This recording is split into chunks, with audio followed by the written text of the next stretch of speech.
Assalomu alaykum hurmatli kuzatuvchilar. Bugun sizlar bilan mana bu ko'rinishdagi strogi tiyagidan bu ko'rinishga kelgunigacha qanaqa etaplardan o'tishini ko'rib chiqamiz. Tiyamizni tepa peshona va tag qismiga oq atachentadan mana shu ko'rinishdagi cho'tkamizda surib chiqamiz. Bu joyimiz surib chiqilgan joy. Endi bu surib chiqilgandan keyin tepasiga bu o'rta qismini shu cho'tka yordamida travertin shaklida berib, mana bu ko'rinishda urib chiqamiz. Mana shu ko'rinishda urib chiqilgan. Hamma joyga bir xil urishga harakat qilish kerak.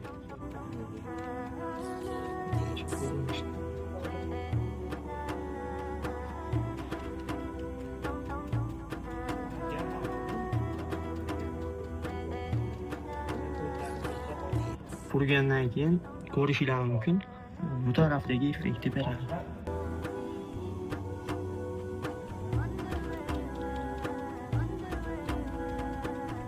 Sizlarda savol tug'ilishi mumkin, nimaga bu tepa bilan pastga oq atachenta surtdi-da, o'rtaga bejiviy travertin urib chiqyapti degan savol tug'ilishi mumkin.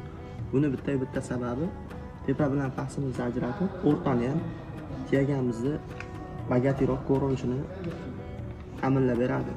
Oddiylikdan qochish maqsadida va har bitta detalni adden ko'rsatish maqsadida shu usulni tanladik. Mana ikkala tiyagamizni ham o'rta qismlariga travertin urib chiqildi. Endigi navbatimiz ikkov liniyasiga lesarovka chizish kerak. Lesarovka nimaga kerak? O'zi lesarovka nima deganlar uchun? Lesarovka bu detallarni ajratadi va tiyagamizga soya berish uchun kerak bo'ladi. Lekin albatta bizga kerak bo'ladi cho'tka. Buni xohlagan do'konlaringdan kirib sotib olsanglar bo'ladi. Muammomiz bu cho'tkani olish. Endi bizga oq emulsiyani biz koller yordamida o'zimizga kerak bo'lgan ranglarni chiqaramiz. Agarda shu soyamizni rangi sizga qiziq bo'ladigan bo'lsa, kommentariyada plyus belgisini olib, tayyor bo'lgan rangimizni cho'tka yordamida olamiz va kerakli qismiga surtamiz.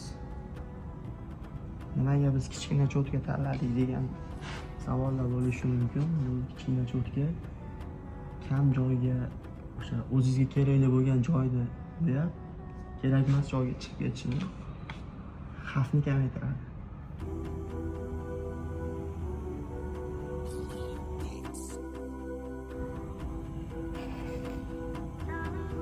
Endi biz bu surtilgan joyimizga nam latta yordamida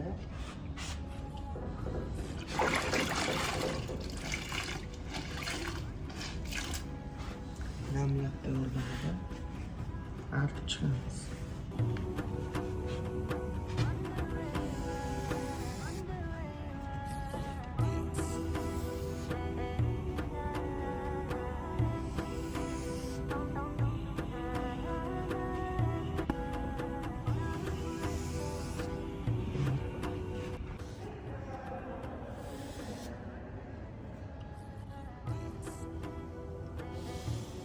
Mana ikkala liniyamizga ham soyalar berib bo'lindi.